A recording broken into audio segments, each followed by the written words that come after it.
মূল শহর আর মূল চরের মাঝ দিয়ে বয়ে যাওয়া পদ্মা নদীর ঠিক মধ্যখানে জেগে ওঠা চর, স্থানীয়ভাবে তাই পরিচিত মিডল চর বলে। সম্প্রতি অপূর্ব প্রাকৃতিক সৌন্দর্যে সেজে উঠেছে রাজশাহীর এই চরটি, হয়ে উঠেছে দর্শনার্থীদের জন্য এক আকর্ষণীয় স্থান। অনেকেই এই চরের মনোরম পরিবেশে মুগ্ধ হয়ে সামাজিক মাধ্যমে একে ডাকছেন মিনি সুইজারল্যান্ড নামে।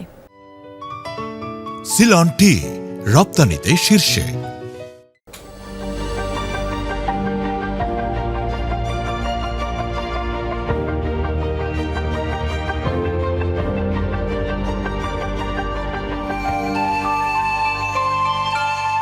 শান্ত পরিবেশ, সবুজ ঘাসের বিস্তীর্ণ মাঠের সাথে নীল আকাশে সাদা মেঘের ভেলা।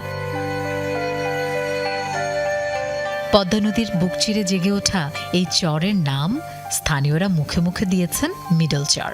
সবুজ ঘাসের সমাহার, অল্প স্বল্প বাড়ি, ঘুঘু পাখির ডাক আর সবুজের গালিচায় গরুর পাল চরের সৌন্দর্যকে বহুগুণ বাড়িয়ে দিয়েছে। শুধু রাজশাহী নয়, বিভিন্ন জেলা থেকে এই চরে ঘুরতে আসছেন দর্শনার্থীরা।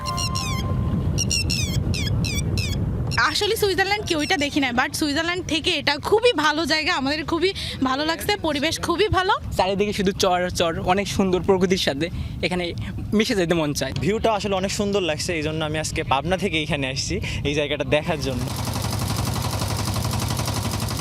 রাজশাহী শহর থেকে পদ্মা পাড়ে গিয়ে মাত্র 50 টাকায় নৌকা পার হয়ে এই চরে যাওয়া যায়। কোলাহল মুক্ত ও মনোরম প্রাকৃতিক এই পরিবেশে কিছুটা সময় কাটানোর জন্য দেশের বিভিন্ন জায়গা থেকে আসছেন মানুষ। তারাই এই চরের নাম দিয়েছেন মিনি সুইজারল্যান্ড।